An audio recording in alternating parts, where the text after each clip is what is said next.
हम लोग पढ़ रहे हैं प्रश्न संग्रह 12.2, जिसमें प्रश्न 1 और प्रश्न 2 हमने कर लिया था। प्रश्न 3 कर रहे हैं।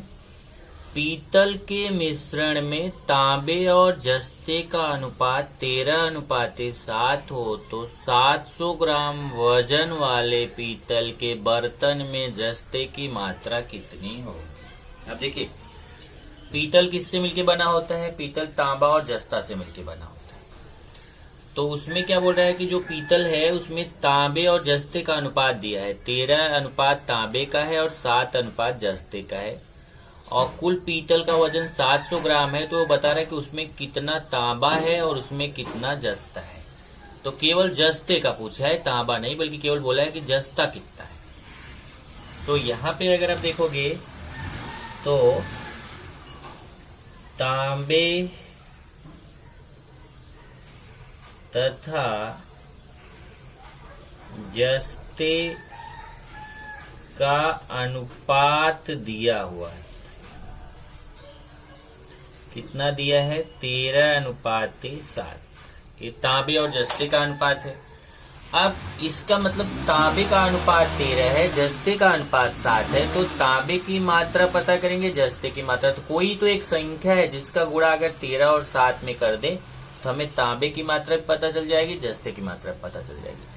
पर वो संख्या हमें नहीं मालूम है, तो मान लेते हैं, माना समान गुणज x है। मान लेते हैं कि वो जो संख्या है वो क्या है? x है। तो तांबे की मात्रा पता चल जाएगी। तांबे की मात्रा कितनी हो जाएगी? अब तांबे का अनुपात 13 है, उसमें x का गुणा करेंगे तो तांबे की मात्रा 13x हो जाएगी। ऐसे ही जस्ते की मात्रा, अब देखिए, जस्ते का अनुपात 7 है, तो 7 में x का गुणा करेंगे तो जस्ते की मात्रा हो जाएगी 7x। अब प्रश्न में दिया हुआ है, प्रश्नानुसार क्या प्रश्न में दिया है? पीतल की कुल मात्रा, पीतल की कुल मात्रा कितना है? प्रश्न में दिया, देखिए, पीतल जो है वो पीतल की कुल मात्रा कितनी है? तो कुल मात्रा है पीतल की 700 ग्राम। यहाँ देखिए, 700 ग्राम पूरा वजन है पीतल का, 700 ग्राम। अब पीतल किससे मिलके बना हुआ है? तांबे की मात्रा प्लस जस्ते की मात्रा। ये दोनों देखो, पीतल किससे मिलके बना है? तांबा प्लस जस्ता मिलके बना हुआ है। ये बराबर हो गया 700 ग्राम।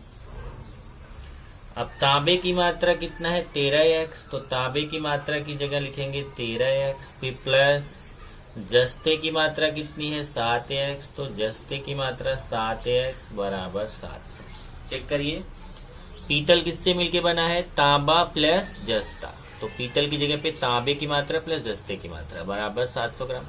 अब तांबे की मात्रा यहाँ से देखिए 13x है, तो तांबे की मात्रा 13x प्लस जस्ते की मात्रा 7x है, तो जस्ते की मात्रा 7x। अब 13x में 7x जोड़ेंगे तो 13×7 20x हो जाएगा, और 20 का x के साथ गुणा है। अभी आपने समीकरण पढ़ा था, समीकरण हल करना कि अगर गुणा रहता है तो उस तरफ जाके भाग हो जाता है। तो 20 का x के साथ गुणा है, 20 उधर जाएगा तो 20 का हो जाएगा भाग। अब इसको हमें काटना है। अब इसको कैसे काटेंगे? देखिए, 700 को 20 से काटना है, तो पहले 0 और 0 कट जाएगा। अब बचेगा 70/2। 70 में 2 का भाग देंगे। 70 में 2 का भाग का मतलब 70 का आधा। 70 का आधा कितना होता है? 35। यहाँ आएगा 35। x का मान 35 आ गया। तब हमें क्वेश्चन में क्या पूछा है कि जस्ते की मात्रा कितनी होगी। देखिए, प्रश्न में क्या पूछा है कि बर्तन में जो जस्ते की मात्रा है वो कितनी होगी। तो जस्ते की मात्रा कितनी है? देखिए, 7x। जस्ते की मात्रा पूछा, और जस्ते की मात्रा कितनी है? 7x। इसलिए जस्ते की मात्रा कितनी है? 7x। 7 गुणे x, x का मान कितना है? 35। अब 7 में 35 का गुणा करेंगे, 7 में 35 का गुणा कर देंगे तो आएगा कितना? 245 ग्राम। 35 में 7 का गुणा करेंगे कितना आएगा? 245 ग्राम। तो जस्ते की मात्रा कितना आ गया? 245 ग्राम। इसका मतलब जो 700 ग्राम पूरा पीतल है उसमें जस्ता कितना है? 245 ग्राम। बाकी जो है वो पूरा तांबा है। तो उत्तर में लिखेंगे, उत्तर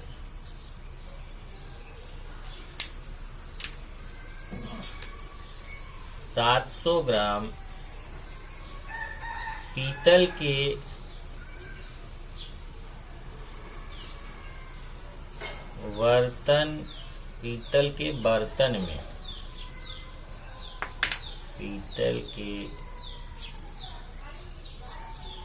बर्तन में जस्ते की मात्रा बराबर 245 ग्राम। ये हो गया आपका प्रश्न नंबर 3। प्रश्न 3 हो गया। प्रश्न 4 देखते हैं। 3 क्रमिक पूर्ण संख्याओं का योगफल 45 से अधिक किंतु 54 से कम है तो वह संख्या ज्ञात करो। अब कितनी क्रमिक संख्याएं हैं? 3 क्रमिक, और भी पूर्ण संख्या है। कभी भी ध्यान रखिए, जैसे अगर संख्या लीजिए 1 2 3 4 5 6 7 8, जीरो को भी अगर लें 0 1 2 3 4 5 6, तो कोई भी संख्या के बीच में एक एक का अंतर है। देखिए, 1 के बाद एक जोड़िए 2, 2 के बाद एक जोड़िए 3, 3 के बाद एक जोड़िए 4, ऐसे एक एक का अंतर होता है। इसलिए अगर 3 क्रमिक संख्या लेनी है तो एक एक जोड़ के आपको मिल सकती है। जैसे देखिए, तो यहाँ पे लिखेंगे कि 3 क्रमिक संख्याओं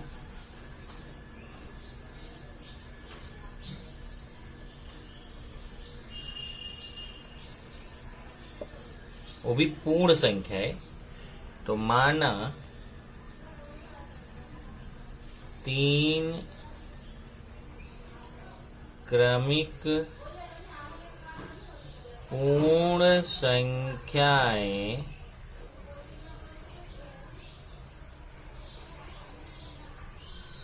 हैं। क्या क्या? अगर पहली संख्या x है, अब जैसे मान लीजिए पहली संख्या 4 है, तो अगली संख्या लेना है तो 4 धन 1 करोगे 5 मिल जाएगा। अगली संख्या 4 धन 2 करोगे 6 मिल जाएगा। मतलब जो अगर पहली संख्या पता है तो उसमें 1 जोड़ा तो अगली संख्या, 2 जोड़ा तो अगली संख्या, ऐसे मिल। देखिए 4 में 1 जोड़ेंगे 5, 4 में 2 जोड़ेंगे 6, 4 5 6 क्रम में संख्या मिल रही है। तो ऐसे x में 1 जोड़ेंगे तो अगली संख्या मिल जाएगी, उसी x में 2 जोड़ेंगे तो उसकी अगली संख्या मिल जाएगी। तो इस तरीके से क्रम से 3 संख्या मिल जाएंगी। तो माना 3 क्रमिक पूर्ण संख्या है x, x plus 1, x plus 2।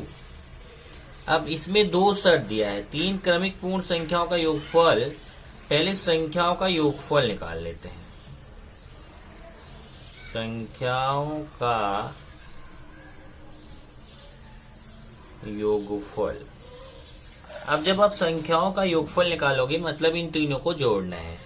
x plus 1 plus x plus 2। ये देखिए, x में x प्लस 1 को भी प्लस करना है, x प्लस 2 को भी प्लस करना है। इनको पूरा प्लस कर लेते हैं।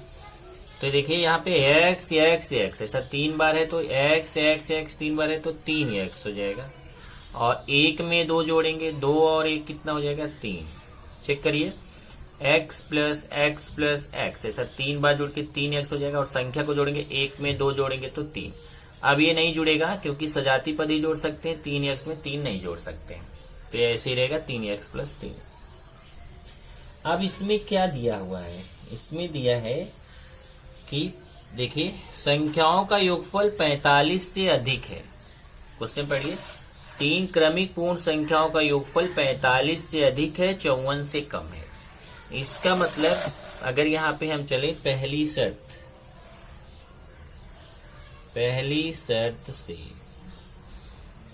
शर्त प्रश्न में क्या बोला है कि ये जो संख्याओं का योगफल है यह 45 से अधिक है। संख्याओं का योगफल बड़ा है, अधिक है मतलब बड़ा है, बड़ा है के निशान 45 से। ये संख्याओं का योगफल 45 से बड़ा है। अब संख्याओं का योगफल कितना है 3x प्लस 3, तो 3x प्लस 3 जो है वो बड़ा है 45 से। अब यहां से हम x का मान निकालेंगे। कैसे? 3 को बराबर की, जैसे समीकरण आप हल करते हैं, बस केवल यहाँ पे बराबर की जगह जो है वो बड़े का निशान आपको लेके चलना है।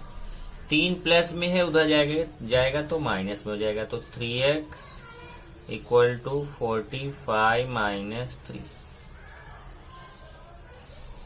और यहां से अब क्योंकि ये प्लस 3 उधर जाके माइनस 3 हो जाएगा ना, फिर क्या करेंगे 3x इक्वल टू 45 में 3 माइनस कर देंगे तो कितना आएगा 42, और 3 का गुणा है उस तरफ जाएगा तो 3 का भाग हो जाएगा 42/3। तो x यहाँ बराबर बराबर लगा रहा हूं, बराबर नहीं आएगा बल्कि बड़ा है का निशान, बड़ा है बड़ा है बड़ा है। चलिए चेक करिए यहाँ पे प्लस 3 इधर आके माइनस 3 हो गया, तो 45 में 3 गया 42, फिर 3 का गुणा है x के साथ यहाँ 3 का गुणा है, गुणा छिपा हुआ है तो 3 का उधर भाग हो जाएगा। 42 में 3 का भाग दीजिए, भाग देना आपको आता है, 42 में 3 का भाग देंगे तो 14 आएगा, मतलब x बड़ा है 14 से। ये पहली शर्त है। और दूसरी शर्त क्या है? दूसरी शर्त है संख्याओं का योगफल 54 से छोटा है। इधर देखिए संख्याओं का योगफल 45 से अधिक किंतु 54 से कम है। ये 54 से कम है मतलब ये छोटा है का निशान, छोटा है 54। अब संख्याओं का योगफल कितना है? यहाँ संख्याओं का योगफल है 3x प्लस 3, तो संख्याओं का योगफल की जगह लिखेंगे 3x प्लस 3, छोटा है का निशान 54। अब ये 3 को उधर पक्षांतर करेंगे, प्लस 3 है उधर जाके माइनस 3 हो जाएगा, यहाँ पे आएगा 3x छोटा है 54 माइनस 3, तो 3x छोटा है 54 में से 3 घटाएंगे तो 51, x छोटा है 3 का गुणा उधर जाके भाग, तो x छोटा है 51 में 3 का भाग देंगे तो 17। इसका मतलब अगर दोनों मिला के हम देखें तो हमें 2 उत्तर मिल गया। क्या कि x जो है 14 से बड़ा है और x जो है वो 17 से छोटा है। अब क्वेश्चन है माइंड में आप देखिए कि अगर 14 से बड़ी संख्या और 17 से छोटी संख्या लेना, चलो मैं यहाँ पे लिख रहा हूं, संख्या लिख देता हूं 12, 13, 14, 15, 16, 17, 18, ये सब संख्याएं हैं। तो इसमें 14 से तो बड़ी लेनी है, देखिए 14 से तो बड़ी लेनी है और 17 से छोटी लेनी है। तो 14 से बड़ी और 17 से छोटी कौन कौन सी संख्या है? 15 और 16 है। इसका मतलब यहाँ पे उत्तर आ जाएगा x बराबर 15 या x बराबर 16। ये समझ लीजिए x 14 से तो बड़ा है पर x 17 से छोटा है। तो आपको संख्याओं में देखना है कि 14 से बड़ी संख्या कौन होती है। 14 से बड़ी संख्या तो बहुत सारी होती है लेकिन 17 से छोटी भी लेनी है। तो 14 से बड़ी और 17 से छोटी संख्या कौन सी है? 15 और 16। तब बोला है वह संख्या ज्ञात करो। तो ये अब हमें 2 आंसर आ गए, x बराबर 15, x बराबर 16। तो हम लिखेंगे यदि x बराबर 15 तो पहली संख्या क्या हो जाएगी? पहली संख्या x है, x का मतलब 15, और दूसरी संख्या क्या हो जाएगी? दूसरी संख्या है x प्लस 1, 15 प्लस 1। ये देखिए x की जगह 15 रखेंगे ना, x का मान 15 ले रहे हैं तो x की जगह 15 रखेंगे तो 15 प्लस 1 तो 16 हो जाएगी। और तीसरी संख्या x प्लस 2 है, x की जगह 15 रखेंगे तो 15 प्लस 2 कितना हो जाएगा? 17। तो अगर हम x का मान 15 लें तो पहली संख्या 15 आएगी, दूसरी 16 आएगी, तीसरी 17 आएगी। और अगर x का मान 16 लें, यदि x बराबर 16 तो पहली संख्या क्या आएगी? पहली संख्या x हो गई और x का मान 16 है। दूसरी संख्या कितनी आएगी?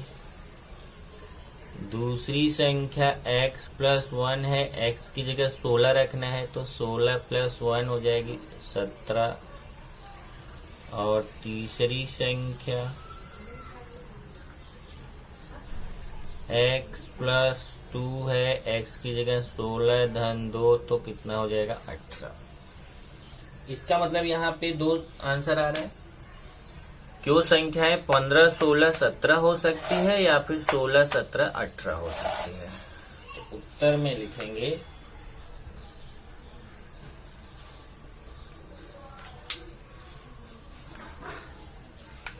3 क्रमिक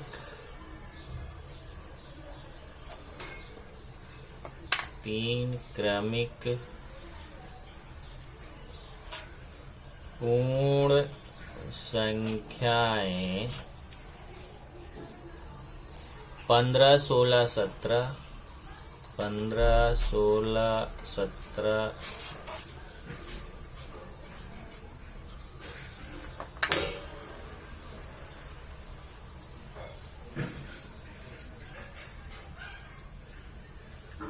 या 16, 17, 18 हैं।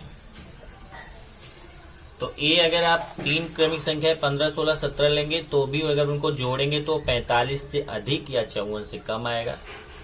और अगर 16, 17, 18 लेंगे तो भी उसको जोड़ेंगे तो 45 से अधिक या 54 से कम आएगा। आप जोड़ के देख सकते हैं, इसको जोड़ेंगे तो ये भी 45 और 54 के बीच की संख्या आएगी, इसको जोड़ेंगे तो ये भी 45 और 54 के बीच की संख्या आएगी। ये उत्तर हो जाएगा। प्रश्न 5 है, 2 अंकों वाली किसी संख्या की दहाई के स्थान का अंक इकाई के स्थान के अंक का दुगुना है यदि अंकों के स्थान परिवर्तन से प्राप्त संख्या तथा मूल संख्या का योगफल 66 हो तो दी गई मूल संख्या कौन सी? अब यहाँ पे देखिए 2 अंकों की संख्या, 2 अंकों की संख्या कैसी रहती है? देखिए जैसे ऐसे 2 अंकों की संख्या, इसमें एक अंक जो ये देखो इधर वाले अंक को बोलते हैं इकाई, इधर वाले अंक को बोलते हैं दहाई। तो अगर हमें इकाई का अंक पता चल जाए तो दहाई का जो बोला है कि दहाई के स्थान का अंक इकाई के स्थान के अंक का दुगुना है, तो अगर हम मान लें, माना इकाई के स्थान का अंक, मान लेते हैं इकाई के स्थान का अंक x है, तो क्या बोला है? दहाई के, इसलिए दहाई के स्थान का अंक कितना हो जाएगा? अब देखिए इसमें क्या बोला है कि दहाई के स्थान का अंक जो है, जो इकाई के स्थान के अंक है x, उसका दुगुना मतलब 2 गुणे x। ये समझ लीजिए जरा। अगर इकाई के स्थान का अंक हम x मान लें, क्योंकि इकाई के स्थान का अंक तो पता है नहीं, उसको अगर x मान लें तो दहाई के स्थान का जो अंक है वो इकाई के स्थान के अंक का दुगुना है। मतलब इकाई के स्थान का अंक अगर x है तो दहाई के स्थान वाला अंक उसका दुगुना, x का दुगुना मतलब 2 गुणे x। तो ये कितना हो जाएगा? 2x।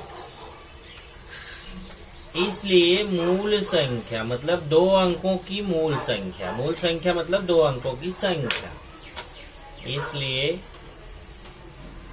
दो अंकों की मूल संख्या, तो मूल संख्या कितनी हो जाएगी? तो इसका सूत्र होता है 10 गुणे दहाई धन इकाई। ये दो अंकों की संख्या का सूत्र होता है 10 गुणे दहाई धन इकाई।